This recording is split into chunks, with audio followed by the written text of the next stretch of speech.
buenas noches, muy buenos días, muy buenas tardes, depende el horario que nos esté viendo. En este martes de Versus es 24 de septiembre. Empieza la cuenta regresiva para el adiós al presidente Andrés Manuel López Obrador y con ello también es momento de analizar qué pasó en este sexenio, qué fue lo que sucedió con este líder político Andrés Manuel López Obrador, cuáles fueron las promesas que hizo cuando era candidato, qué fue lo que sí se pudo ejecutar, qué fue lo que no se ejecutó, y eso es lo que hoy vamos a analizar aquí en esta mesa. Bienvenida, Alina. Gracias. Bienvenida, Meme. Bienvenida, Dani. ¿Cómo están? Todo muy bien, ya puestísimas. Puestísimas. No sin antes, creo que aquí ya se dieron cuenta que solamente somos 4 integrantes de la mesa de Versus y lamentablemente les tenemos que informar que Adriana Buentello, por decisión personal, ha decidido dejar este espacio. Sin embargo, le mandamos todo el éxito que se pueda para Adriana Buentello. La vamos a extrañar muchísimo en esta mesa, que como ustedes saben, pues es una mesa que también han arropado y ustedes pidieron a grito para reunir a estas periodistas, que después se suma Lina, deja la mesa también Luisa, pero así es como van avanzando las cosas. Sí, hay relevo. Exacto. Hay relevo. Y Versus no se acaba. No, para nada. Versus, al contrario, se sigue reforzando cada vez más con cada uno de los comentarios que aquí nos deje. Vamos a estar muy atentas a todo lo que nos escriba, porque ya sabes, siempre tomamos en cuenta sus comentarios que nos dejan aquí abajito cuando ya el programa quedó consolidado en YouTube y también en los demás espacios. Te escriben, Meme, en tu canal, te escriben, Alina, en las redes sociales, igual acá en Café y Noticias siempre nos dejan mensajes y estamos muy atentas a ello. Sí, exacto. Nuestros agradecimientos siempre a Adriana. Pues le mandamos un abrazo muy grande y le deseamos lo mejor. Este gremio siempre es así. Sí. Nos volvemos a encontrar. Sí, es muy pequeñito. Sí. Es verdad. Pues muchos abrazos, Adri. Éxito. Éxito en lo que venga. Y vamos a analizar ahora sí qué fue lo que pasó en este sexenio. Déjenos su me gusta en esta transmisión, déjenos sus comentarios, suscríbase a Estudio B en Sin embargo al aire. También ya somos 2 millones de personas quienes estamos en esta comunidad, así que poco a poco también va creciendo Estudio B. Déjenos su me gusta y arrancamos.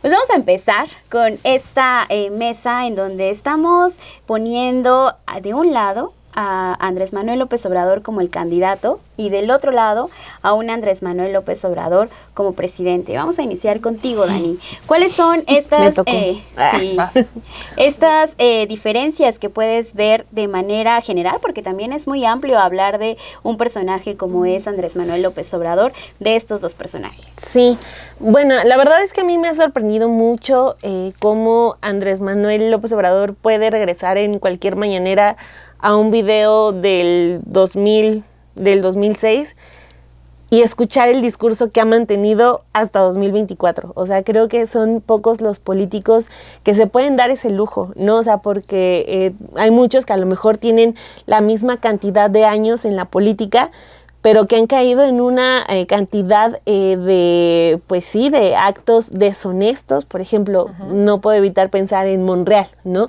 Cómo Ricardo Monreal podría voltear a ver al Monreal del pasado, pues a lo mejor sí le costaría un poquito más de trabajo encontrarse como una calca que yo veo en Andrés Manuel López Obrador, ¿no? En estas entrevistas que comparte a veces con Ciro Gómez Leiva, el discurso, por ejemplo, del desafuero, ese que es un momento importantísimo en la carrera de Andrés Manuel López Obrador. O sea, si uno lo escucha, está escuchando al Andrés Manuel, ya no el que está buscando la presidencia, al Andrés Manuel presidente, ¿no? Y eso creo que nos habla de una convicción, una serie de convicciones muy, muy fuertes del presidente que ya se retira, que pues sí, puede decir que no tuvo la necesidad de modificar en gran medida su discurso, porque el discurso se mantuvo vigente y gran parte de ese discurso pues era el combate a la corrupción. No era el combate, el decir, esta clase política se ha privilegiado durante décadas de toda la riqueza, de todo el dinero de este país, ya basta, ya les tienen que poner un alto, y bueno, pues fue también finalmente lo que vimos materializado. Entonces, creo que eso es como muchos de los logros que también podríamos enlistar de Andrés Manuel López Obrador. Quizás también decir le faltó añadir muchos, ¿no? O sea, no solamente que sí mantuvo su discurso, sino que a lo mejor la crítica constructiva sería quizás le faltó abrazar otros retos, ¿no? Pero bueno, también es un político ya de muchos años, ya tenía él puesto sus ojos sobre las batallas que iba a librar. Pero creo que pocos políticos pueden hacer ese ejercicio que él ha hecho con esa libertad de decir, no hubo contradicciones en mi carrera, contradicciones fuertes quizás, y sí, creo que es la lección que deja, una de las lecciones más fuertes que dejaría sobre todo para Morena, de decir, o sea, lo que uno diga en tal año tiene que caber en el discurso 20 años después, ¿no? Sí. Y que creo que también incluso acaba hasta en el periodismo, ¿no? Sí. De decir, oye, pues no todos salimos de la universidad con las mejores ganas de hacer una práctica periodística.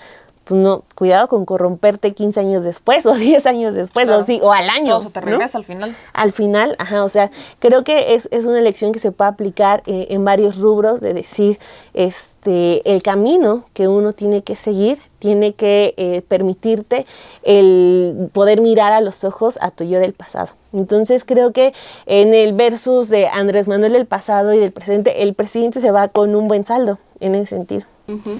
¿Quién era el Andrés Manuel López Obrador candidato, Alina? Híjole, yo creo que va desde antes, ¿no? O sea, hay muchas cosas que yo estoy de acuerdo con Dani, se sostienen, otras tantas que ya como presidente tiene que cambiar, dado que no es lo mismo, y eso es histórico, ¿no? En cualquier parte del mundo no es lo mismo ser candidato o oposición a un proyecto que ser gobernante del mismo. Andrés Manuel venía de una trayectoria de activismo social en Tabasco, en contra del fraude, después llega a la Ciudad de México y tiene pues un rol importante en la fundación de la izquierda en México, no solamente en la Ciudad de México, con el PRD acompaña también la lucha de Cuauhtémoc Cárdenas. Desde ahí incluso también ya conocía, de hecho, a Claudia Sheinbaum, lo ponía la vez pasada, no sé si se acuerdan, este anuncio de los 80s, en donde llamaban a conformar el PRD y estaba firmado, entre otros, por Claudia Sheinbaum. Ahí estuvo, ¿no? O sea, ese era ese Andrés Manuel que hablaba de una izquierda democrática y que después llega a presidir el PRD y le da, digamos, ese panorama nacional de las izquierdas, del estatus de este país, hasta que es su gobierno al frente de la Ciudad de México en el año 2000, lo que empezaría a sentar, incluso ahí podríamos hablar candidato previo al 2000 o previo al 2018, ¿no? Es decir, su primera candidatura en realidad es en el año 2000, estamos hablando de 24 años que fue la primera candidatura de Andrés Manuel. O sea, yo tenía 11 años, ¿no? Y pienso en los jóvenes hoy que ni siquiera vieron más que el último sexenio, los últimos años de Andrés Manuel, pero Andrés Manuel lleva en la escena nacional cerca de 30 años, ¿no? Al menos la presidencia del PRD, si no me equivoco, debió ser como por el 92, 94. Entonces estamos hablando de 30 años de un dirigente nacional, ¿no? Un Andrés Manuel que tiene escena a nivel nacional. Andrés Manuel incluso va estableciendo sus primeros principios, frases, proyecto de nación, justamente en esa candidatura del año 2000-2006, con su proyecto de nación en el año 2004, el cual publica, y de hecho lo estuve revisando en estos días por curiosidad, y establece muchas de las cosas que serían su proyecto de nación del año 2018, salvo algunas particularidades que tienen que ver con el tema de economía, el tema de seguridad. No lo revisé todo, pero me queda claro que el proyecto económico no es lo mismo siendo oposición que teniendo poderes fácticos como los que se tienen en México, que tienes que recular, y entonces la mafia del poder pues se volvió aliados fundamentales dentro del gobierno de Andrés Manuel, ¿no? O sea, ahí estaba el propio Carlos Slim, que era esa mafia que les arrebató la presidencia en el año 2006 y que ahora lo vemos con él en el Tren Maya, ¿no? O sea, en el tema económico es eso. Y la otra es el tema de lo que establece en ese proyecto de nación en términos de seguridad, en donde dice que el establecimiento de las Fuerzas Armadas en tareas policiales, pues lo único que pueden llevar es a generar más violencia. Entonces, insisto, esto lo escribe en 2004, previo a la guerra contra el narcotráfico, narcotráfico, y una vez que asume la presidencia, el propio Andrés Manuel confirma que no necesariamente era el panorama que él creía, y entonces esto de la Guardia Nacional que hoy se está debatiendo, eso lo establece hace un par de años diciendo, pues yo no tenía tanta información y por eso es el cambio de mi postura, ¿no? O sea, él mismo acepta que hay un cambio de postura entre lo que venía hablando como oposición a lo que venía concretando como pues ya en la presidencia. De ahí en fuera, el tema de por el bien de todos, primero los pobres, la redistribución, los programas sociales, la política exterior establecida en la doctrina Estrada, todo eso es, digamos, el mismo Andrés Manuel que vino proyectando ya un proyecto de nación desde al menos el año 2004, ¿no? Entonces, yo creo que ahí en esas cosas hay mucha similitud, pero el tema de economía y el tema de seguridad nacional atravesada por el año 2006, ¿no? Con la mal llamada guerra contra el narco, pues evidentemente genera ya otras posturas con él, y bueno, obviamente todas estas élites que si bien le arrebataron la presidencia, pues al final también concilió con ellas durante todos estos años, e incluso, ya lo habíamos dicho aquí, triplicaron o hasta cuatriplicaron sus fortunas durante todos estos años. Entonces ya no suena tan la mafia que le arrebató la presidencia, sino a una mafia, porque siguen siendo una mafia, yo lo creo, que ahora acompañaron el propio proceso de la 4T. O sea, pero a ver, por ejemplo, en ese punto, ¿no crees que también, o sea, él demostró que no es el socialista, marxista, comunista más temible que es la imagen que le quisieron poner en 2006? Tristemente sí. O sea, que justo como que él nunca quiso serlo, ¿no? Sí, o sea, en su proyecto jamás establece eso, que creo que es lo que cierta izquierda le reclama, pero Andrés Manuel jamás propuso un proyecto de nacionalización, estatización, expropiación, lo cual sí hizo. Por ejemplo, sí expropió en estos predios que van hacia lo que es el AIFA, ¿no? O la reutilización de las concesiones del tren en el Istmo. Eso sí lo hizo Andrés Manuel, ¿no? O sea, no escatimó, y también no nos tiene que dar miedo el tema de las concesiones. Pero es verdad que Andrés Manuel, tristemente para mí, jamás propuso un proyecto socialista, anticapitalista, ni mucho menos. Yo no creo que, y lo he señalado con otros ejemplos, los progresismos en América Latina, que son muy similares a lo que ha hecho Andrés Manuel, porque esto no dista tanto de lo que ha hecho Evo Morales, lo que pudo hacer Evo Morales en el llamado proceso de cambio, que fue la economía que más creció en América Latina durante el mandato de Evo Morales, lo que hizo también los primeros procesos de redistribución también con Hugo Chávez, lo que hizo Rafael Correa, Cristina Fernández de Kirchner, Manuel Zelaya en Honduras. Es decir, hay un montón de procesos que no se pelearon, salvo Venezuela y en el caso de Cuba, y en algunos casos también la estatización o el retiro de concesiones en Bolivia y en Ecuador. En la mayoría de los procesos se llevaron bien con esas burguesías, lo cual para mí no es que sea algo bueno, toda vez que cuando vinieron los procesos de desestabilización y golpes de Estado, fueron esas mismas burguesías, esas mismas mafias, ¿no?, del poder, las que terminaron operando los golpes de Estado. Entonces, hoy en México creo que lo que quiero apuntar es que sigue siendo un riesgo, ¿no? No porque Andrés Manuel lo haya propuesto, yo creo que jamás lo propuso, más bien este es un tema que dejo a la gente que nos está viendo, que el hecho de seguir, yo sé que no podemos todo minimizarlo a nuestro consumo, pero seguimos comprando Total Play, teniendo cuentas en Banco Azteca, seguimos comprando y empoderando a todas esas élites que nos hacen la guerra todos los días, ¿no? Entonces, más bien, ese grado de conciencia, yo entiendo que no lo quiera dar el presidente, yo entiendo que no es labor de Andrés Manuel decir, ay, sí, hoy vamos a declarar la guerra a estos burgueses asquerosos, ¿no?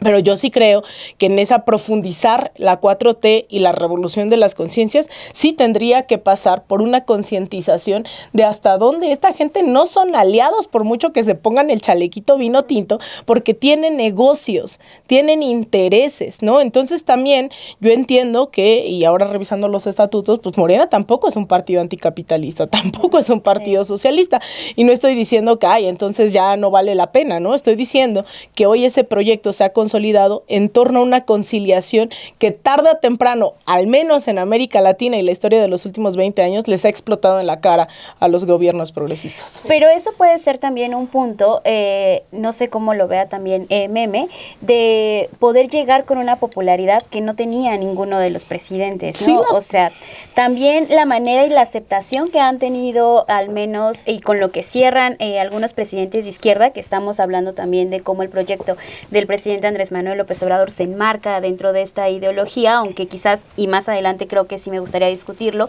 si ven al López Obradorismo dentro de la izquierda y qué tanto, ¿no? O sea, están pegadas, porque ya mencionabas ahorita, o sea, no tuvo un proyecto socialista, no tuvo un proyecto comunista como quizás en su momento, en el 2006, claro. Todos estos críticos trataban de decir, a ver, nos vamos a convertir en ese tipo de gobiernos, ¿no? Entonces también eso hace que al final de su gobierno, ya como presidente, llegue con una popularidad arriba, y el trabajo que realiza también de territorio, que es una de las cosas que al menos yo sitúo desde que está como candidato, ¿no? O sea, que se mete él a recorrer el país desde que empieza a denunciar este fraude en Tabasco, que empieza a recorrer, y que es algo que sigue emulando en la actual administración, recorrer el país y nunca alejarse de la ciudadanía, y que ese es al menos un acierto que ha tenido para llegar hasta este punto. Entonces, también ver a estas dos personas es hablar de cómo llevó ciertos temas políticos hacia esa gente, ¿no? O sea, tratar de concientizar,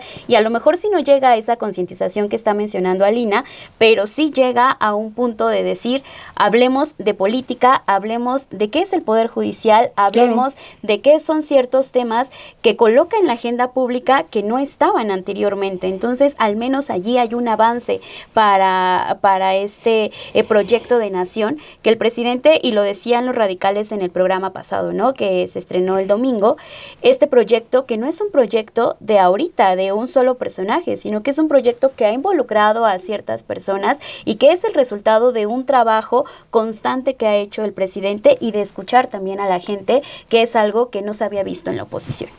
Y no lo vamos a ver en la oposición, eso creo que está muy claro, entendiendo que veamos la última semana.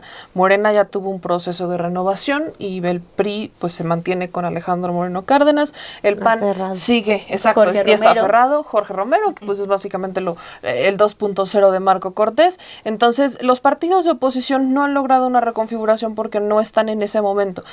Nosotros podemos cuestionar, podemos criticar, a todas luces sabemos lo que está pasando, pero mientras no sean sus militancias, mientras no sean sus simpatizantes, mientras no sean ellos los que se exijan esa transformación, simplemente no va a pasar. En el caso del obradorismo como tal, esta carta que manda el presidente a pues esta última comisión donde se hace pues, ya la renovación del partido, la que le Durazo, donde se despide de la militancia, se despide de su militancia, se despide de como tal de la vida partidista, y deja como estos mensajes de decir no al sectarismo, vamos a promover el compañerismo, la hermandad, sigamos buscando construir esta república amorosa de la que tanto hemos hablado, etcétera. Son eventualmente cosas que ya había dicho hace muchos años, que nunca ha dejado de decir. Creo que aquí el tema es que los medios de comunicación jugaron un rol muy importante en la interpretación de lo que decía Andrés Manuel y en la interpretación incluso de lo que hacía Andrés Manuel. Lo quiero simplificar un poco, pero pareciera como que Andrés Manuel lo trataron como el loquito, ¿no? El loquito de la política, que se ponía la banda, que dijo que era el presidente legítimo, pero que luego cerraba el Zócalo, pero, o sea, lo subestimaron demasiado. Hasta lo de la República Amorosa, que sí, es de 2012, exacto. Se burlaron muchísimo. Bueno, ¿no se acuerdan cómo se burlaron cuando sacaron la cartilla moral? Sí. O sea, evidentemente siempre han tratado la figura de Andrés Manuel como un loquito, ¿no? Que está fuera de los estándares de la política tradicional en el universo. Ya dejemos el caso exclusivamente de México.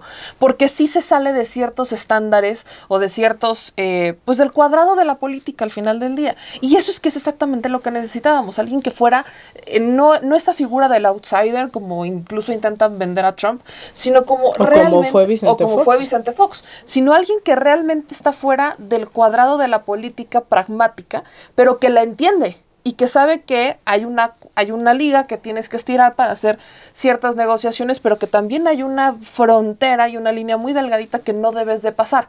Entonces, ese mensaje que deja el presidente hacia pues, hacia las nuevas generaciones, hacia el relevo de Morena, hacia la presidenta y demás, es algo que justamente se tendría que retomar, ¿no? Como el equilibrio entre el pragmatismo, el no ser pragmatismo al 100%, pragmático al 100% y tampoco llegar al sectarismo, porque es un partido movimiento.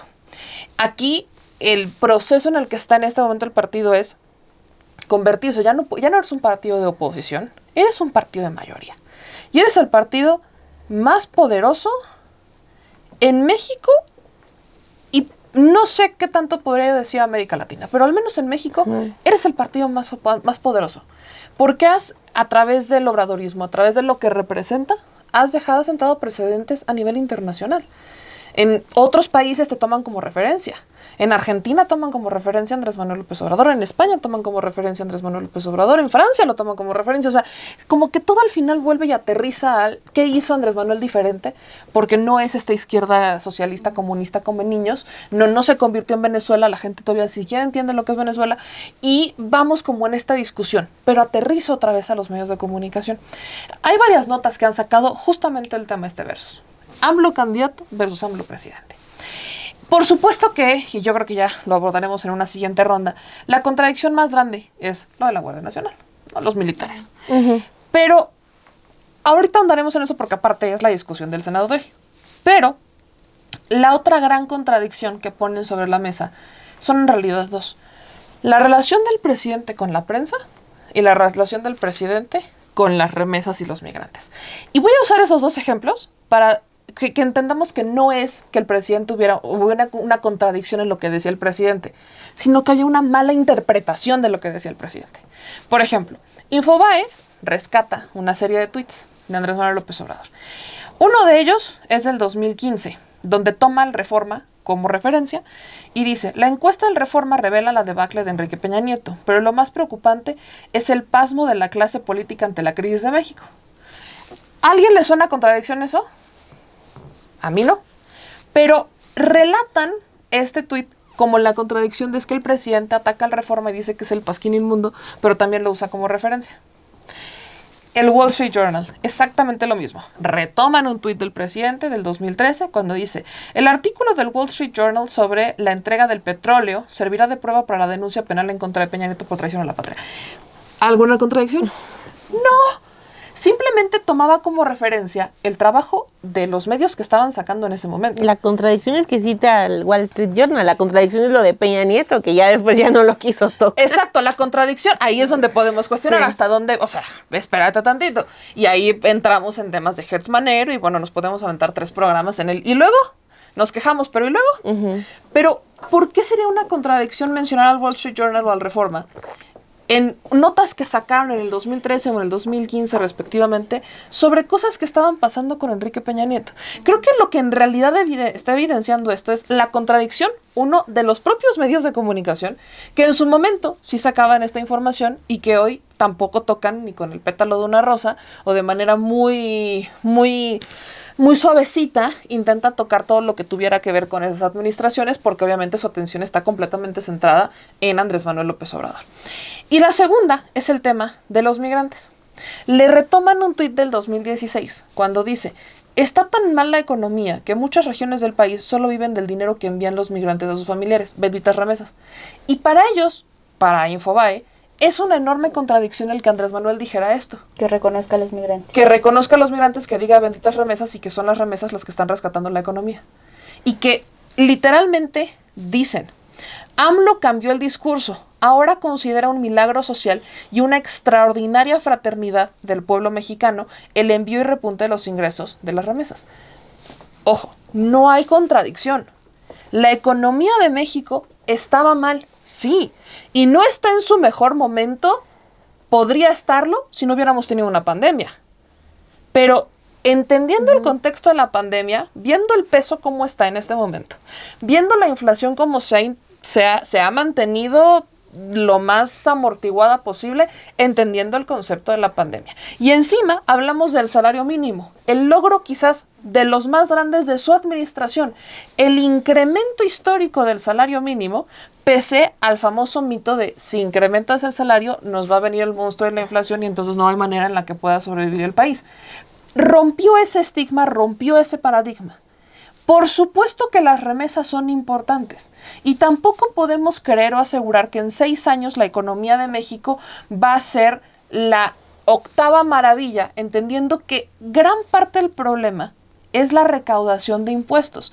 Y esa es una bronca que trae directamente a los empresarios, que se les cobraban impuestos y más bien se les condonaban los impuestos y que tenían distintos esquemas para deducir los impuestos a través de organizaciones no gubernamentales y distintas mañas que se traen ahí, y aparte encima las factureras, etcétera, etcétera.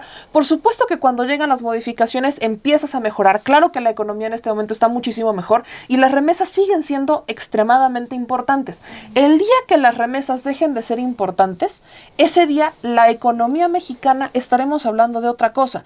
Pero no podemos hablar de una contradicción cuando en el propio tuit del 2016 dice benditas remesas que vienen a rescatar la economía, y cada que el presidente habla sobre las remesas dice exactamente lo mismo. No, aquí a lo que voy, quizás estoy brincando mucho, pero a lo que voy es justamente el problema no es lo que dijo Andrés Manuel antes y lo que dijo ahorita. Es la interpretación que se le dio antes, o la falta incluso de interpretación, o la falta del entendimiento de los mensajes que estaba dando antes con lo que estamos viviendo en este momento.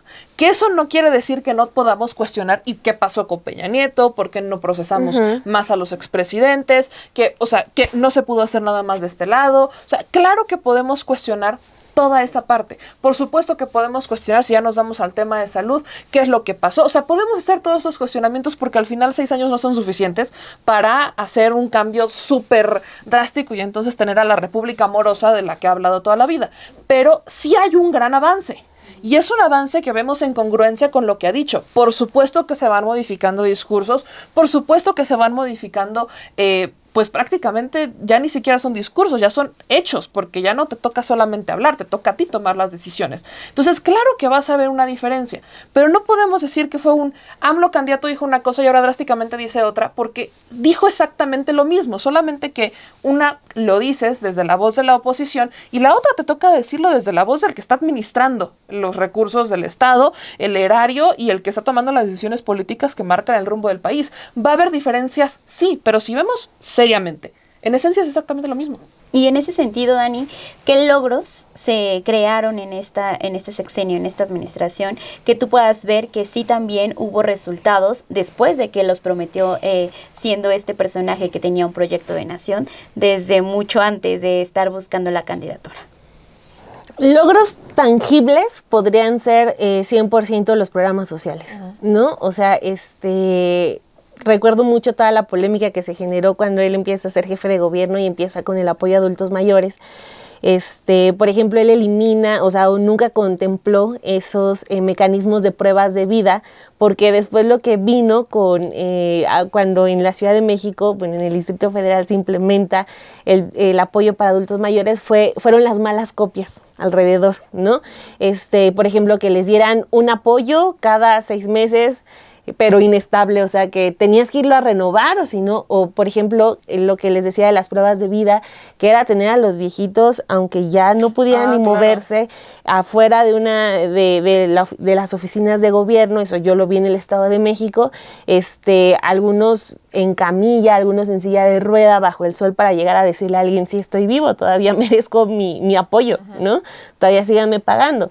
Cuando en la Ciudad de México, pues había trabajadores que iban casa por casa tocando para visitar, preguntarle a los adultos mayores cómo estaban, de salud, de sus casas, etcétera, ¿no? Entonces, fue algo que Andrés Manuel López Obrador ya no soltó, ¿no? Primero demostró que había el presupuesto para hacerlo, porque siempre también eso me parece impresionante, siempre hubo esa queja de no, si vas a hacer el programa social se te va a ir la deuda, que qué vas a descuidar, que esto, que aquello, y demostró desde entonces que sí había dinero para dar esos apoyos sociales, ¿no? Y además darlos de manera universal, porque esa era la otra trampa. Sí, no es que Andrés Manuel inventara los programas sociales, pero los que habían eran siempre muy focalizados y siempre era, por ejemplo, esto del Prospera, oportunidades, etcétera.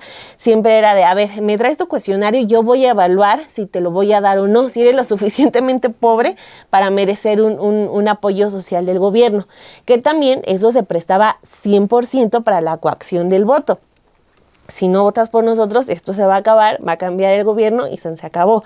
Que fue mucho de la trampa que quiso meter Xóchitl Gálvez en la última elección, pues sí, utilizando la trampa que siempre hacían sus partidos, el PRI y el PAN, para decirle a la gente, te van a quitar el programa social. Pues no, porque aquí ya lo pusieron en la Constitución y es muy distinto cómo va a poder cambiar, si es que llega a cambiar, pero bueno, las trampas de los panistas. Entonces, la apuesta primero al decir si hay dinero para darle a la gente. Sí se pueden hacer universales, o sea, no puedes simplemente buscar a los más pobres y solamente dárselos a ellos, todos lo merecen, todos merecen estar en la redistribución de la riqueza en este país, quien no quiera, que no lo haga, pero todos lo merecen, y además recibir un programa no te hace indigno, ¿no? No te hace que tengas que ir a convencer a una señora que es además la que promueve los votos al PRI en cada elección, ahí en la colonia, no, o sea, no, vamos a hacerlo digno, porque así es el apoyo que se tiene que dar. Entonces, rompe ese mito de la universalización y dice, vamos a hacerlo así, aunque también siempre los organismos internacionales de no, los programas tienen que ser focalizados para que sí funcionen, derribó también ese temporales, mito. ¿no? Que te dice mucho el tema temporal y que no puede ser eterno, y perdón que lo diga, pero ¿qué más temporal quieres un programa que está centrado en juventudes y en adultos mayores? Eventualmente ahí hay algo, ¿no? Exacto. Hay tiempo. Sí. O siempre refugiados en esta frase de no les des peces, enséñales a pescar, claro, ¿no? Pero no hay pescados, entonces ¿no? O si pescan, les quitas los pescados, ¿no? Pesca para mí. Pesca para mí. ¿No? Entonces, creo que ese es uno de los mayores logros y creo que es algo que tiene que defender no Morena, sino la gente. E incluso apostarle a más. Por ejemplo, a mí me impresionó mucho porque hasta apenas en esta administración ahí fui consciente de que no había un apoyo para personas con discapacidad. O sea, de acuerdo con los datos del Coneval, la cadena de pobreza, la mitad de los mexicanos somos pobres, ¿no? Pero si eres mexicano y eres mujer, tienes más probabilidad de ser pobre. Si eres mexicano, mujer e indígena, tienes más probabilidades de ser pobres. Entonces, en esa cadena de pobreza, las personas con discapacidad tienen un gran umbral de pobreza, ¿no? Entonces, de verdad, dije qué grave, porque es un desamparo gigantesco el que este país no haya contemplado un apoyo social permanente y universal para las personas con discapacidad. O sea, cuando son un sector amplio de esta sociedad y que los tienes pobres. Y que además, o sea, implica que haya una persona que los tenga que cuidar, o sea, por lo tanto, una persona que no necesariamente pueda trabajar porque tiene que cuidar, entonces ya vas orillando a dos personas a la pobreza, al que tiene discapacidad y a quien cuida a esa persona con discapacidad, que por lo regular es una mujer, ¿no? Si a eso le sumas el acceso a los servicios de salud, o sea, lo condenas a una vida terrible, ¿no? Y eso es lo que estaba pasando. Entonces, darle dimensión a ese tipo de problemáticas, lo que sin duda creo que faltó fue lo de sí empezar con el sistema de cuidados, porque, o sea, ahorita ya lo estaba más o menos explicando, que es, o sea, una mujer hay veces que no puede salir a trabajar porque tiene que cuidar, ¿no? Entonces ahí te estás perdiendo de un gran desarrollo económico, de un potencial económico y también pues del potencial que tienen y el derecho que tienen las mujeres a una vida pues para desarrollarse profesionalmente o para descansar, si así les parece, ¿no? Entonces eso creo que es como una materia que faltó, pero sin lugar a dudas creo que es eso, ¿no? En cuanto a lo tangible, los programas sociales, que ya quiero dejar eso muy claro, no es un asunto de Morena y la gente eso también yo creo que lo va a empezar a concientizar más de que es un derecho que la gente se merece. Tengas o no salario mínimo, tengas o no la necesidad, puedes tener ese dinero para el disfrute, puedes tener ese dinero para tus pasajes, para vivir o simplemente para ahorrarlo. O sea, creo que ahí vamos a ir avanzando hacia eso de la defensa de los programas sociales, no más allá de los partidos. Perdón. Y en cuanto a lo intangible, creo que sí es un asunto también de dignidad política, ¿no? Sí creo que eso es lo que deja la administración de López Obrador, de que la gente, o sea, ya no le puedes decir tonta, a la gente no le puedes decir que no entiende, o a la gente no le puedes decir o sea, ya no la puedes ningunear, no le puedes decir pueblo bruto. Ya no le das a tole con el dedo. Ajá, o sea, sí creo que deja a la gente muy empoderada, ¿no? Y eso es algo que a lo mejor no terminaron de entender del otro lado, ¿no? Que quisieron como intentar entender a López Obrador, cuando a quienes tenían que entender era la gente, que la gente estaba cansada, que la gente dijo, oye, pues sí hay dinero para que yo me pueda ayudar, ¿no? O sea, el Estado sí me puede ayudar, el Estado no es papi gobierno, como también les encanta decir, ¿no? O sea, esa es una obligación del Estado y esa es mi riqueza y ese es mi dinero y eso es algo que todos nos merecemos.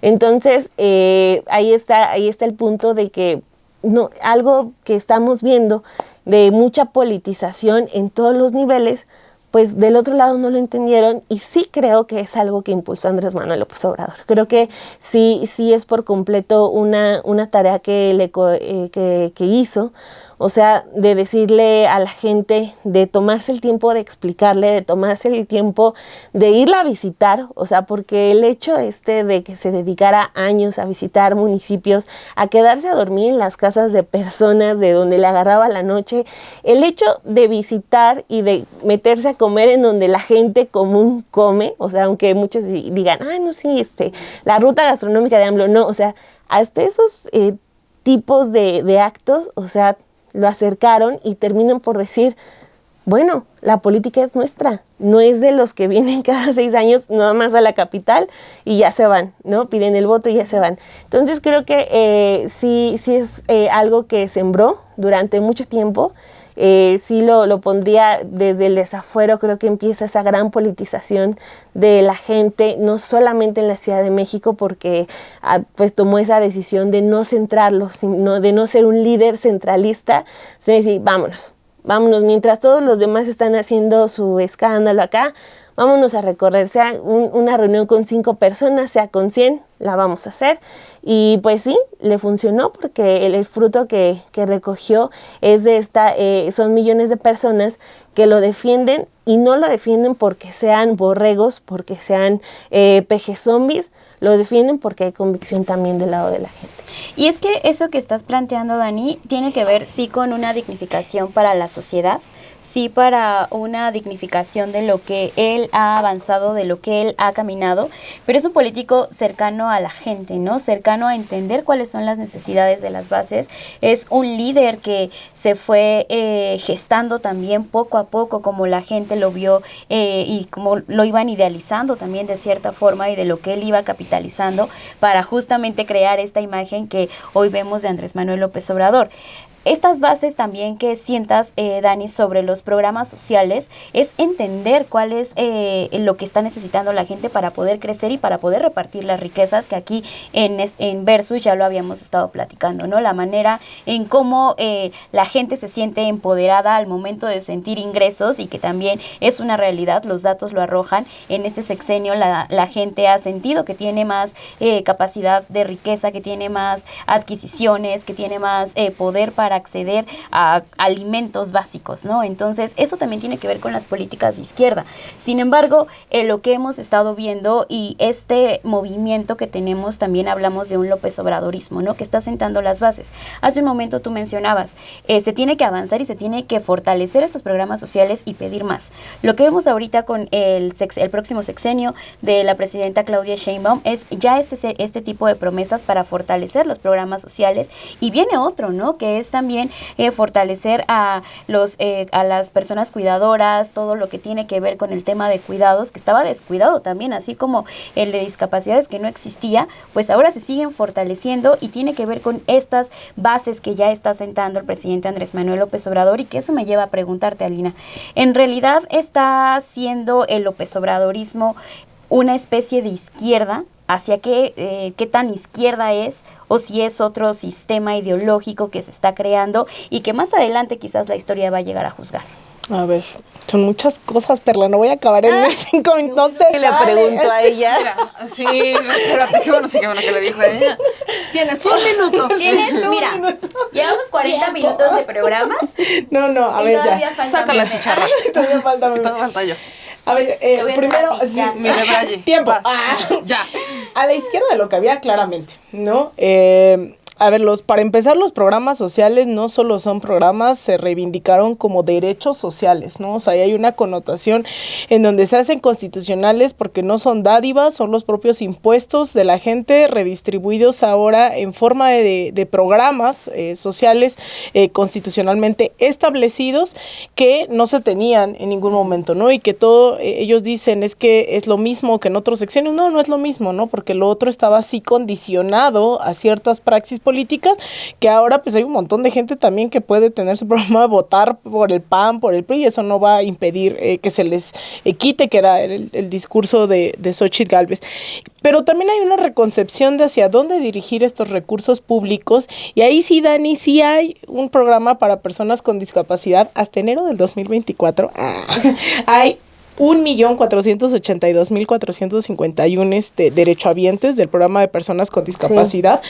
Pero no solo eso, o sea, son las mujeres, además que no son mujeres solteras, ¿no? Son mujeres, madres trabajadoras, o sea, como también la reconcepción, ¿no? Incluso antipatriarcal, creo yo, en ese programa, el tema de los fertilizantes, no ponerle salario rosa, el tema de los fertilizantes, el tema de Sembrando Vida, que a mí me sigue, creo que sigo sin analizar lo complejo que es Sembrando Vida, toda vez de que se les está, y lo digo porque a mí me toca ir seguido a Guerrero, a Chiapas, a un montón de lados, en donde la gente estaba enojada, cuando daba yo uno de los talleres, la gente estaba enojada porque ellos no querían tal cual el programa social, ellos querían aprender lo que se les enseña en el programa de Sembrando Vida, porque no solo es el recurso, va acompañado de conocimiento técnico en técnicas de agricultura, de agroecología, ¿no?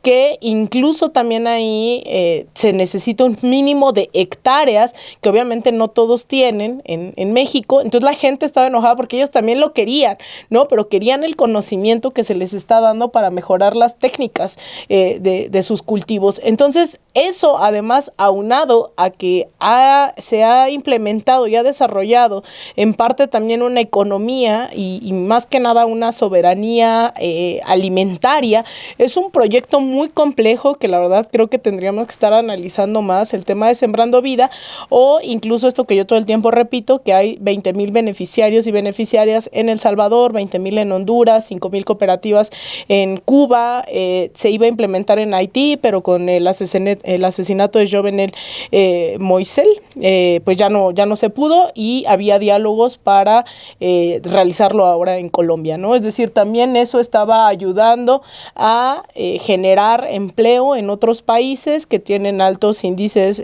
migratorios. Entonces, ahí son políticas incluso de solidaridad que no habíamos visto, no solamente a lo interno, sino reconcebir en ese sentido los programas sociales. Ahora, el espectro giró tan a la derecha y se privatizó absolutamente todo, que cualquier reivindicación nacionalista se ve también como de ultra izquierda, ¿no? Pero es que desmantelaron todo, que era lo que hablamos el programa pasado con Ernesto Zedillo.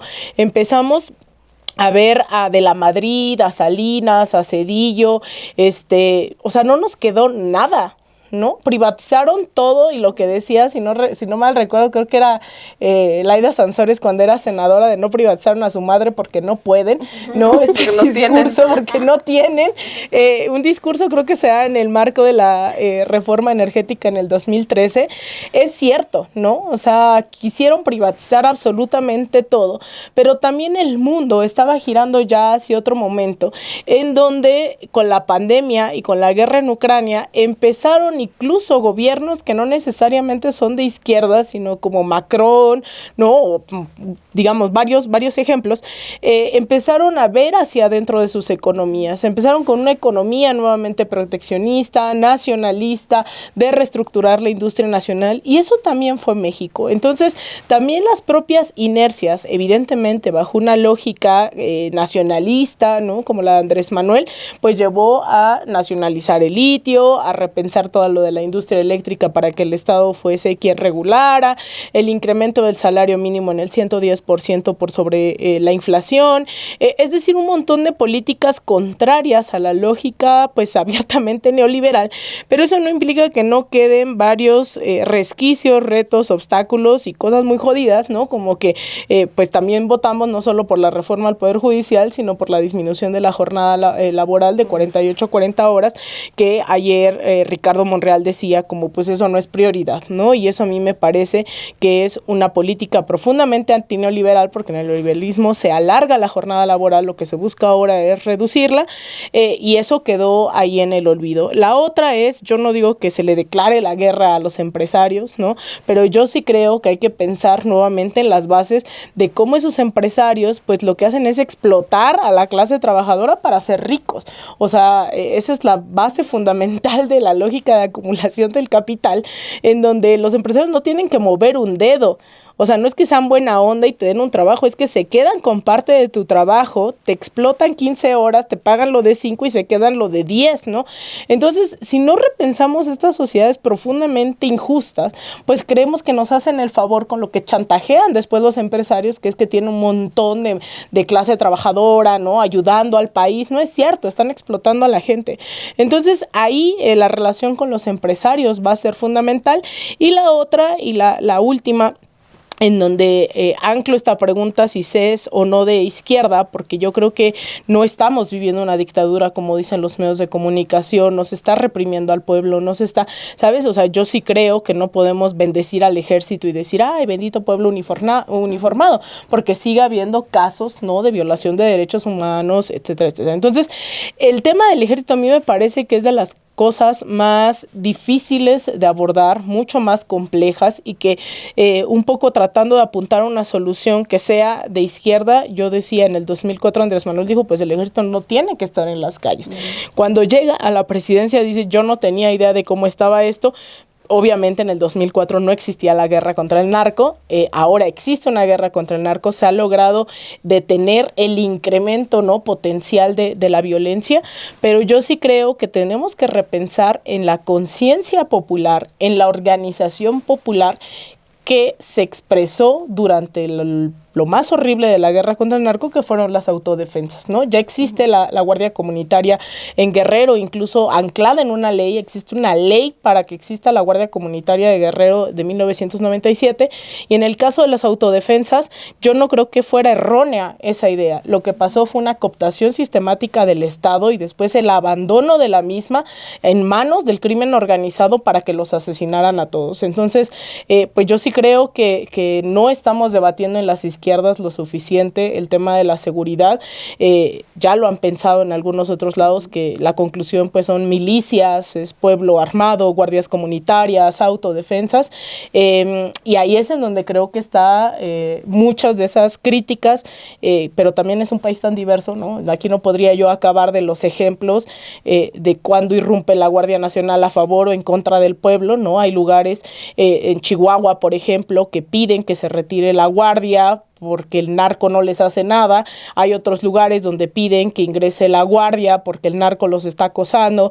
Hay lugares, y a mí me consta, ¿no?, en Morelos, la vez pasada habían secuestrado a un edil, fue la guardia quien lo rescató, incluso también como parte del mecanismo de protección a periodistas, quien custodia, ¿no?, a mi familia, pues es la Guardia Nacional. Entonces, es muy complejo, ¿no? O sea, es un tema de hasta dónde sí, hasta dónde no, bajo qué situación, atravesada la frontera por la migración, el narco, el crimen organizado, la economía criminal. Entonces, ahí es en donde habría que pensar cuál es la solución de izquierda al tema de la seguridad nacional en este país. Porque esa es la gran deuda, ¿no? Creo que está dejando el actual presidente Andrés Manuel López Obrador, porque sí hay esta contradicción, y hace un momento igual preguntabas, ¿no? ¿Es válido este cambio de postura que tuvo Andrés Manuel López Obrador como candidato, como líder político, y ya cuando llega a la presidencia está terminando su sexenio de esta manera, ¿no? Con una discusión como es la reforma a la Guardia Nacional, que lo platicábamos también en los espacios, ¿no? Cada quien, si es una militarización a la que se está avanzando, como la oposición ha tratado de llevarlo, Meme, porque también parte de uno de los pendientes que deja es el tema Ayotzinapa. y que tiene que ver mucho también con el ejército, con los militares, con la Sedena, el papel que ha jugado y el que ha Poder defendido. Judicial también, que dejó fuera un montón de gente. Claro, y en ese sentido también esta idea de entender que no todo lo que dice el presidente López Obrador, y que creo que esa también es una de las cuestiones más criticables, es que la ciudadanía debemos de cuestionar qué es lo que está haciendo el presidente, ¿no? Debemos de cuestionar, no porque simpaticemos con cierto movimiento, se tenga que decir, sí, claro, se tiene que llevar a cabo esta reforma, tiene que pasar esta reforma, y para eso le di el plan C.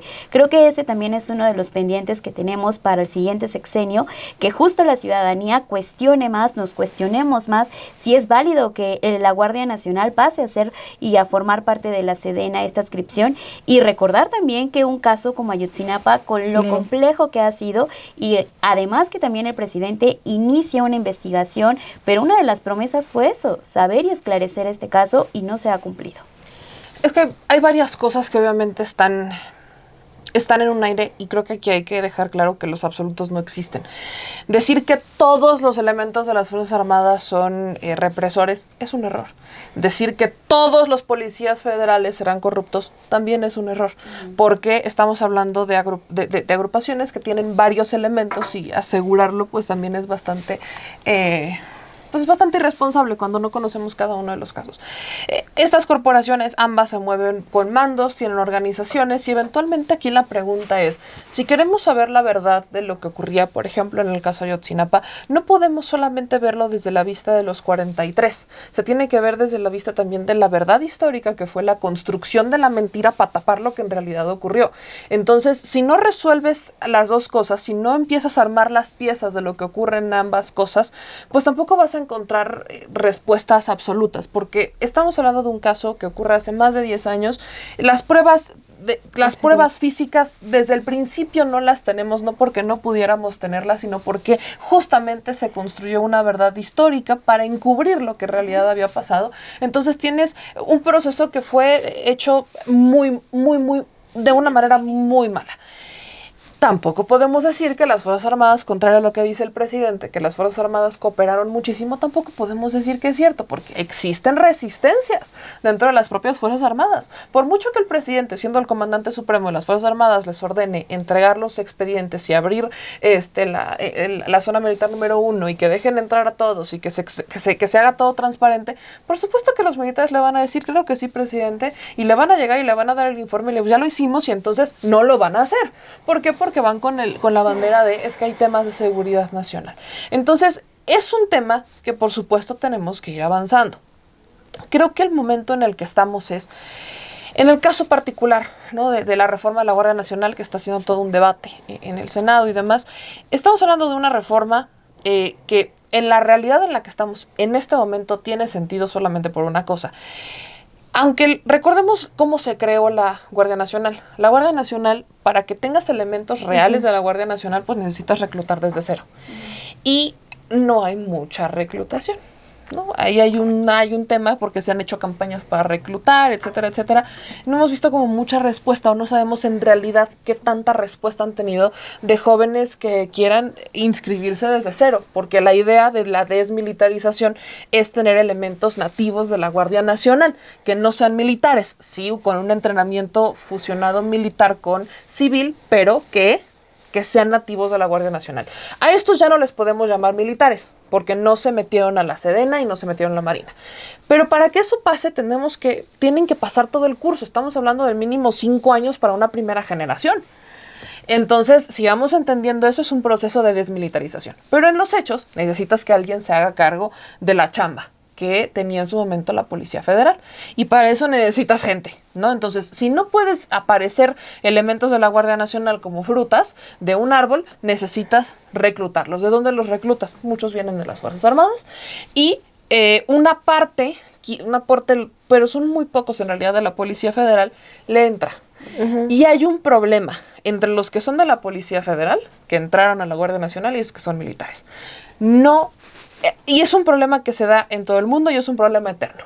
El entrenamiento de los militares es muy distinto al de los policías. Y no solamente el entrenamiento, sino que incluso en el mando. Los policías no quieren les cuesta trabajo hacerle caso a los militares, y los militares no quieren hacer el trabajo que hacían los policías. Pongo ejemplos que nos han pasado incluso a nosotros mismos. Cuando uno va no sé, ocurre un delito, y no voy a ahondar mucho más, quizás la audiencia un poco lo sabe. Ocurre un delito y entonces tienes a la Guardia Nacional que llega al Ministerio Público, ¿no? Se supone que van a detener a un delincuente, lo que tú quieras, y entran al Ministerio Público. De lo primero que se queja el Ministerio Público cuando es un elemento de la Guardia Nacional que es militar es que no hace el papeleo. Porque los militares no hacen papeleo. Los militares son operativos. El que hace el papeleo es otra área. No es otra área que le toca hacer el papeleo, pero no es al soldado que es el que está en los trancazos. El policía sí, ¿no? El policía sí es un poco administrativo. El policía sí hace, o sea, tiene la capacitación. Ya que la haga o no la haga es un tema, pero sí tiene la capacitación. Entonces, la primera bronca que tiene el Ministerio Público es que no sabe si es militar o no hasta que tiene la bronca de administrativo, si va a llegar o no a presentar el documento. Y en los hechos, la Guardia Nacional, como fue creada y como fue aprobada por unanimidad cuando recién empezó esta administración, era una Guardia Nacional que no tenía las facultades de investigación ni de proximidad social. O sea, no tenía las facultades que ya tenía la Policía Federal. Entonces también estaban atados de las manos los elementos de la Guardia Nacional. No te servía de nada que tuvieran un mando civil cuando en realidad pues necesitabas hacer de otras áreas y necesitabas tener otros elementos y rascarle de otros lados para que pudieran hacer la chamba que están diseñados a hacer.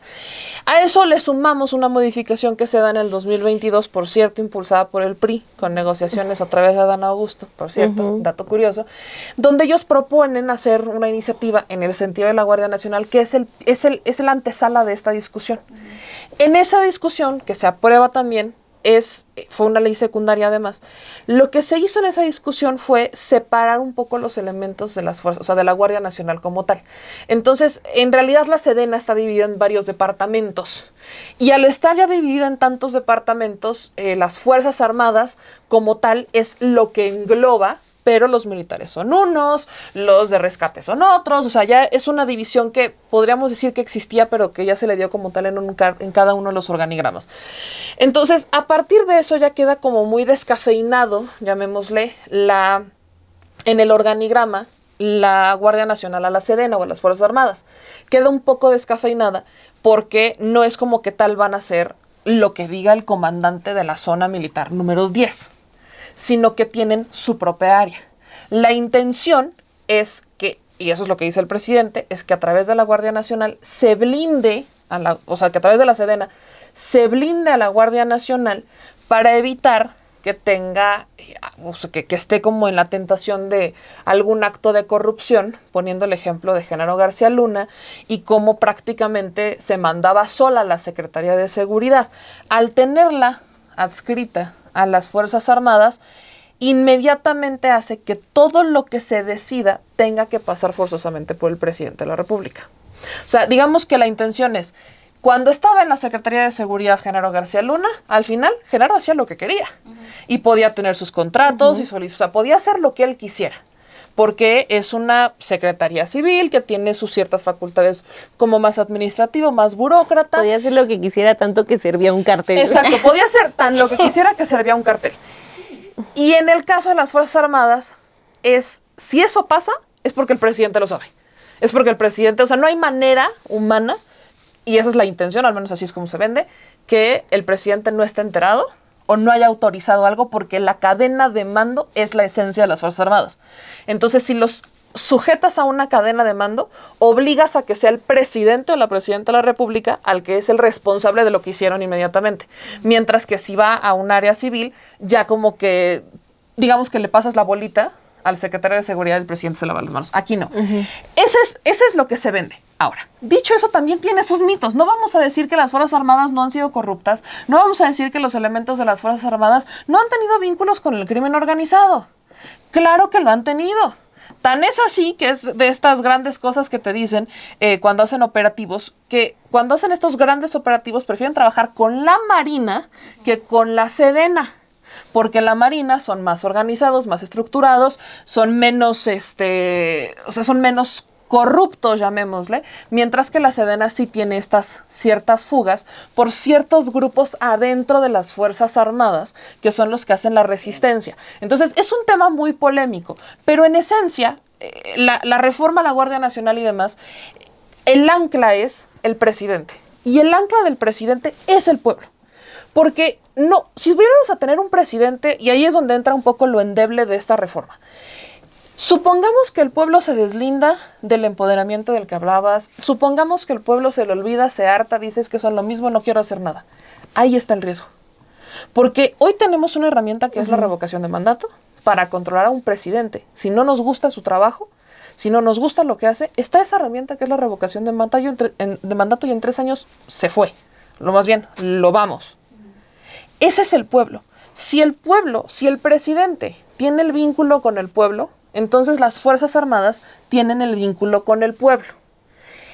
Para que eso funcione, necesitas un pueblo extremadamente participativo, un pueblo extremadamente empoderado, un pueblo extremadamente vigilante, porque la manera en la que controlas a las Fuerzas Armadas es a través del presidente de la República y a través de esa herramienta que es la revocación de mandato. Porque lo que hoy se busca es que el elemento civil de la Guardia Nacional sea el presidente. Ahora, ¿con Andrés Manuel funcionó? Sí, porque Andrés Manuel no vimos actos de represión como se veían en el pasado, y cuando llegamos a ver elementos de las Fuerzas Armadas que iban en contra de estos principios, se les separaba. Aquí la pregunta que a mí me queda es, y esa es la parte de la transparencia que no existe en las Fuerzas Armadas, ¿qué pasa una vez que los separan? Porque también hay injusticias en las Fuerzas Armadas. También terminan pagando el soldado raso por una decisión que tomó su superior.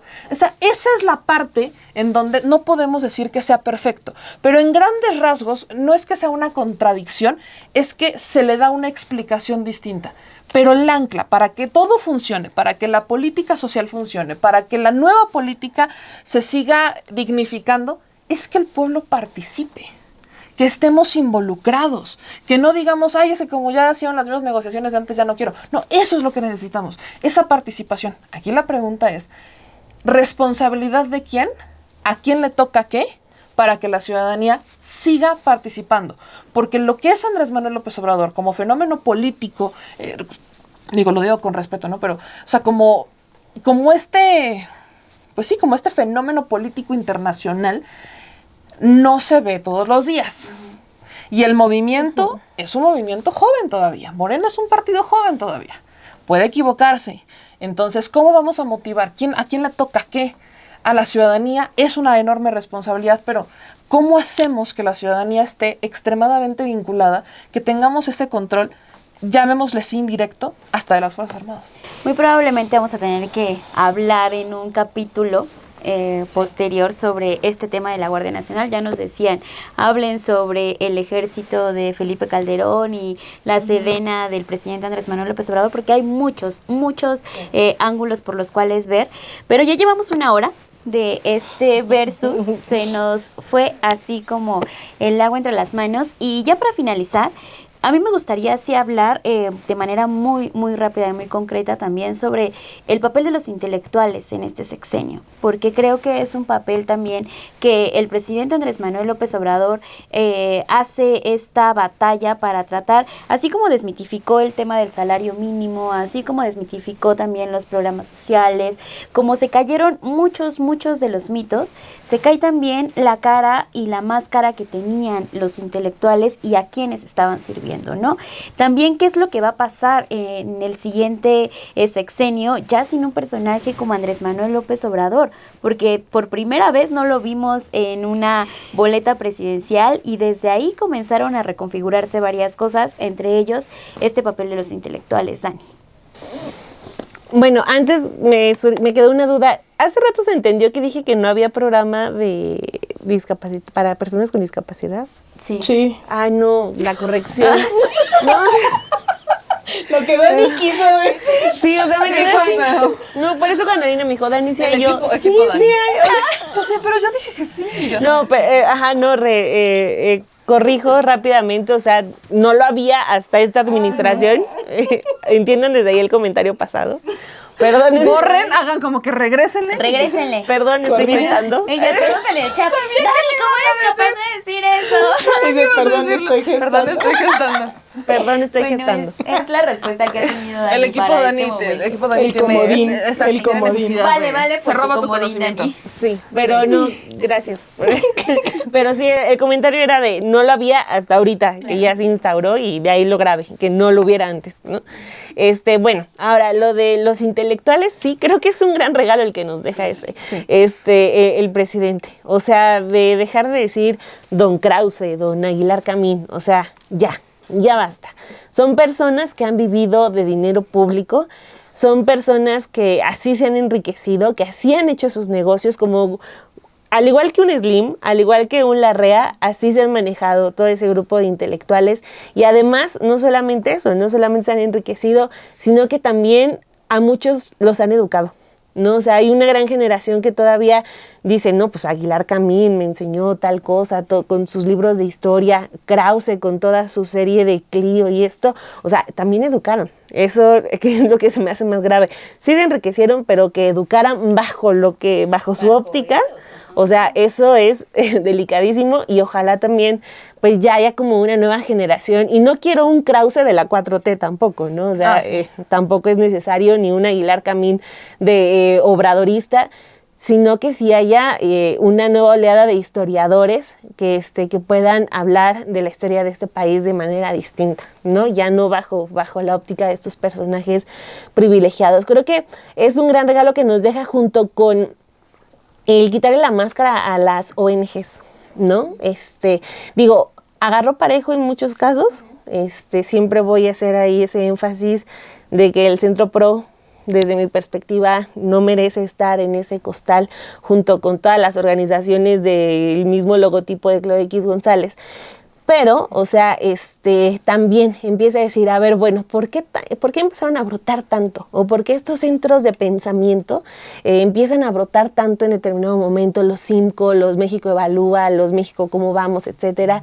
¿Por qué? ¿Por qué empiezan a salir ahorita? Entonces, creo que también la influencia que han tenido esos grupos, por ejemplo, yo lo recuerdo con Enrique Peña Nieto, era cada rato de no, ya van a salir los informes de Transparencia Mexicana.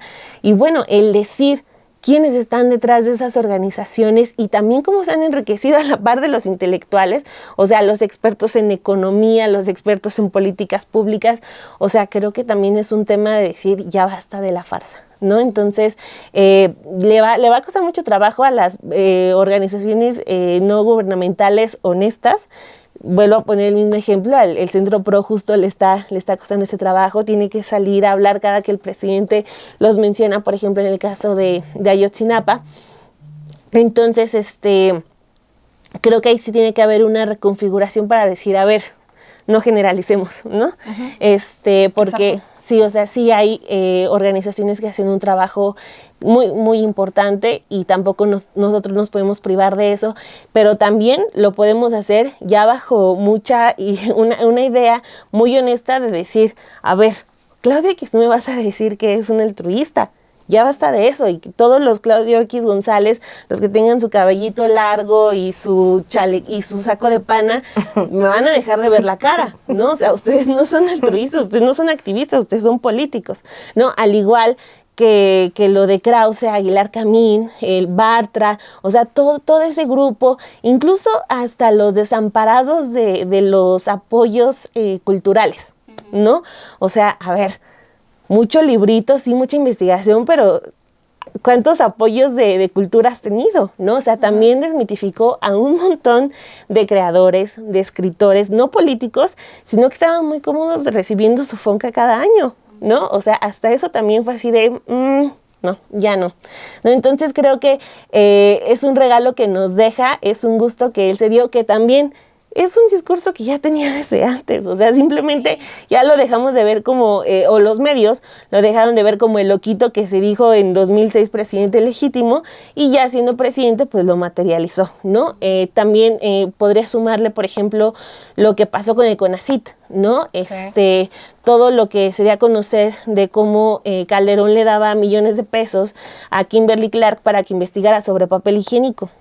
¿no? O y bueno, pues ¿qué pasó ahí? O ¿en qué terminó todo? O ¿por qué le dio a Claudio X González millones de pesos cuando no los necesitaba para hacer investigaciones sobre papel higiénico, ¿no? O el Consejo Consultivo, que eran también una bola de expertos que según hacían investigaciones, pero que más bien se estaban enriqueciendo. Entonces, faltó, quizá, por ejemplo, en el caso del CONACYT, abrir el caso de la corrupción, pero dar ya una solución, que creo que es lo que ya va a plantear Claudia Sheinbaum con esa nueva secretaría, pero sí creo que fue muy atinado. Eso, fueron muchas máscaras las que se cayeron, pero quedan máscaras en el piso y mucho trabajo por hacer, ¿no? O sea, eso de tener, no sé si sea necesario tener intelectuales, pero sí material de análisis político ya muy alejado de los gobiernos, ¿no? O sea, tenemos ahorita el contenido de priistas, de panistas, ¿no? Bueno, depende de quién esté. Entonces, creo que hace falta mucho por hacer y creo que también es importante decir, tampoco queremos que lleguen científicos obradoristas, científicos o historiadores obradoristas. Necesitamos gente ya muy comprometida con de verdad encauzar ya todas estas causas que el López Obradorismo, que qué fuerte, ya se termina, ya se va más bien Andrés Manuel López Obrador, ya deja ahí, no solamente sentó bases de gobierno, sino bases de pensamiento, de ideología, pero pues son bases, ¿no? Hay que verlo así. Y para finalizar también, Alina, ¿qué va a pasar con el López Obradorismo sin López Obrador? Bueno, todos los proyectos, ¿no?, con los grandes líderes se enfrentan siempre a una nueva fase que se pone a prueba, ¿no? Si realmente se sentaron o no los cimientos que han hablado de esta cuarta transformación o no, y ahí es en donde realmente comenzará esta prueba, esta fase de qué sí es y qué no va a ser el humanismo mexicano del que se habla en la cuarta transformación. Y en ese sentido yo abonaría también, ¿no? O sea, no solamente la militancia, los simpatizantes se pondrán a prueba, porque siempre hay algo que, no sé si aquí ya lo conté, pero cuando uno va a las plazas y les pregunta, ¿el presidente ha fallado? La generalidad es que dicen que no. Cuando dicen los gobernadores, lo dudan. Cuando dicen los alcaldes, pues empiezan a decir que no. Cuando dicen los diputados, ni los conocen, ¿no? Todavía, etcétera, etcétera. Pero cuando le preguntas a la militancia y ustedes han fallado, pues se quedan así como, pues tal vez sí, ¿no? Porque ese obradorismo del que es hablado en tanto a la organización popular, pues no ha trascendido, no se han creado los miles de comités de base que se dijeron que se iban a hacer, las movilizaciones todavía están a expensas de convocatoria de sus líderes, en este caso de Andrés Manuel López Obrador, y no necesariamente por iniciativa propia, salvo hoy en la tarde que se hablaba de esta movilización de adiós presidente a las afueras del Palacio Nacional, pero bueno, en general todavía quedan estos resabios de una dirigencia que termina cooptando y hasta a veces desmovilizando, pero también se va a reconfigurar todo este mapa en lo práctico, en lo ideológico, y que tiene que ver también incluso con los medios de comunicación, porque yo he insistido en que la comunicación no es neutral y responde a intereses no solamente de clases, sino individuales y colectivos, y en ese sentido también hay una reconfiguración del espectro ideológico de los medios de izquierda, que también hay que decirlo, no es que necesariamente en la praxis sean de izquierda, sino que también el discurso obradorista se volvió rentable para un montón de medios de comunicación, y que en ese sentido están monetizando el obradorismo y no necesariamente están politizando o ayudando en esa revolución de las conciencias.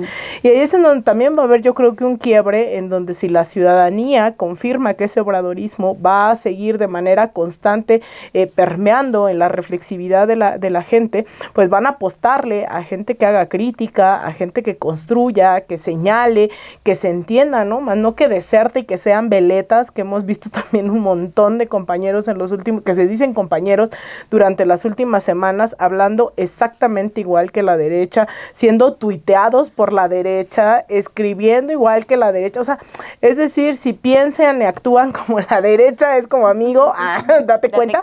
Entonces, bueno, hay una reconfiguración ahí donde yo creo que la gente, los simpatizantes que hoy se dicen de izquierda, porque el obradorismo, hay gente de izquierda, hay gente de derecha, hay oligarcas, hay de todo, ¿no? O sea, es un gran frente amplio. La gente que se dice de izquierda en el obradorismo tendrá la obligación de reivindicar esos principios antineoliberales, esos principios de izquierda, para seguir en la praxis construyendo la transformación que hoy, si bien se sentaron los cimientos, no está acabada. Todavía hay millones de mexicanos y mexicanas en la pobreza, todavía hay recursos naturales privatizados, todavía hay un montón de concesiones, no solamente en medios de comunicación, sino en mineras, todavía no se disminuye la jornada laboral de 48 a 45 horas, es decir, hay un montón de pendientes, y yo creo que esa izquierda del obradorismo tendrá la labor de seguir saliendo a marchar por exigir justicia en Ayotzinapa el próximo 26 de septiembre, tendrá que salir el próximo 2 de octubre, sí, a celebrar la fundación de Morena, pero también a reivindicar que se haga justicia para las y los asesinados del 2 de octubre del 68. Entonces, ahí es en donde no hay que perder las causas, ¿no? El obradorismo sin Obrador tendría que ser la reivindicación de ese espectro de la izquierda y girar cada vez más a la izquierda, y no necesariamente eso que también existe en el obradorismo, que son concesiones también a un montón de sectores de la derecha. Entonces, pues ahí está mi solicitud de Santa Claus y a la audiencia. Por favor, ir más a la izquierda. Porque era parte de lo que decías, ¿no, Meme? O sea, que la gente se siguiera sintiendo empoderada. Sí. Entonces, en ese sentido también, cómo trabajar desde la intelectualidad que decía Dani, o sea, que no sean esos intelectuales que solamente aplaudan a la Cuarta Transformación, ¿no? Que es un poco también lo que mencionas, cómo se monetiza todo este tema del presidente Andrés Manuel López Obrador, y tratar de que no haya crítica muchas veces cuando es necesaria la crítica a los movimientos. La crítica sí construye. Hay personas que dicen que la crítica destruye. No. Cuando haces una crítica constructiva, no solamente juzgas, no solamente, es más, ni siquiera juzgas, cuestionas y cuestionas con argumentos, y a partir de ese cuestionamiento incluso hasta puedes lanzar propuestas. Yo cerraría con justamente esto, porque lo dije yo, lo retomaste ahorita, no a Andrés Manuel López Obrador lo subestimaron muchísimo. Lo veían como el loquito de la República Amorosa. Pues sí, hoy sí veo... Los invito a ir al Zócalo cuando fue el 15 de septiembre, los invito a ir a cada evento que Andrés Manuel López Obrador convocaba, y veías amor. O sea, sí, ahí yo veía amor. Yo ahí veía amor, veo mucha emoción, mucho sentimentalismo, porque la gente lo quiere. La gente, es muy raro ver que quieran a un político. Bueno, a Andrés Manuel López Obrador lo quieren de manera muy legítima. La definición de locura como tal, según la psicología, es un comportamiento o pensamiento que se aleja mucho de lo que se considera normal. Hay que normalizar la locura. Porque si Andrés Manuel López Obrador es justamente un político que se sale de lo racional o que se sale de lo usual que vemos en política, ojalá más políticos lo hagan. Ese creo que es el rumbo, salirse de los estándares tradicionales que han sido impuestos internacionalmente de cómo hacer política y de la diplomacia y el cállate y no digas. Hay que salirnos porque sí funciona. ¿No? Creo que el ejemplo es la Agenda 2030, justamente hablamos de agendas, no nos encantan, pero la agenda que se planteó es una agenda que los objetivos prácticamente los alcanza esta administración. No con las recetas de quienes diseñan la agenda, por supuesto que no, no con su paso 1, 2, 3, sino con una receta social, con una estrategia ciudadana, con una estrategia humanista, con una estrategia cercana a las mayorías, poniéndolas como prioridad. Se puedan alcanzar los mismos objetivos planteados por las élites, pero con una receta completamente distinta. Eso es locura, si lo vemos desde esta perspectiva. Entonces hay que normalizar la locura en la política, ver políticos que se salen de lo convencional, pero que en realidad están siendo lo más racionales posibles y lo más sensatos. Y además es el mero sentido común. Escucha a la gente. Si vas a gobernar para la gente, escucha a la gente, acércate a la gente, no vengas a querer decir qué es lo que vas a hacer o no. Esa creo que es la receta. Eso es lo que realmente deja Andrés Manuel López Obrador, esa esencia del despojarse de una ambición. En realidad eres un servidor público, no eres el que se sirve del público. Es al revés. Entonces es llegar a esa redefinición, ¿no?, de conceptos, de política, la dignificación y sobre todo que la ciudadanía esté extremadamente involucrada. El lingüista ruso Voloshinov decía que no hay comunicación sin ideología. No puede haber comunicación sin ideología. ¿Por qué? La ideología es algo que justamente como sociedad vamos armando desde los símbolos, los signos, la gesticulación, lo que decimos, cómo lo decimos, y viene con una carga ideológica. Entonces, esa falsa objetividad de la que nos han hablado en los medios de comunicación nunca han existido. También ellos deberían de tener esa locura y al menos, llamémosle, ser honestos con sus audiencias, que eso es lo que realmente deberíamos estar esperando. Quien más va a extrañar a Andrés Manuel López Obrador es la oposición. Ah, claro. Estoy segura de eso, Sí. porque fueron los primeros que vieron el poder que tenía el actual presidente y que querían que no llegara a la presidencia justo por todo este cambio que ya hemos discutido, todo lo que había hecho como un líder social, cómo se fue creando, cómo fue fortaleciendo sus bases, y la oposición lo vio desde un principio y saben ahora el problema que les deja el presidente Andrés Manuel López Obrador, que es una sociedad empoderada, que ojalá así siga exigiendo resultados, porque de eso se trata, que haya resultados para las bases. Entonces, muchísimas gracias por este versus, muy interesante todos los puntos que se quedan aquí. Y lo que falta. Sí, falta todavía Y mucho por espérense al que hablar. viene.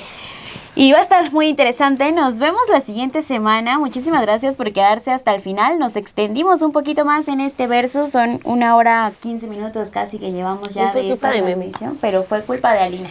Fue culpa de Alina. Ay, sí es cierto, la costumbre. La costumbre le gana al amor. Bueno, vámonos, que pase una excelente noche si es que nos está viendo en el estreno. Si nos está viendo en un recalentado, pues ojalá le haya gustado y comparta. Ya me siento Navidad. Ya me Sí, siento Navidad. claro, o todavía de septiembre.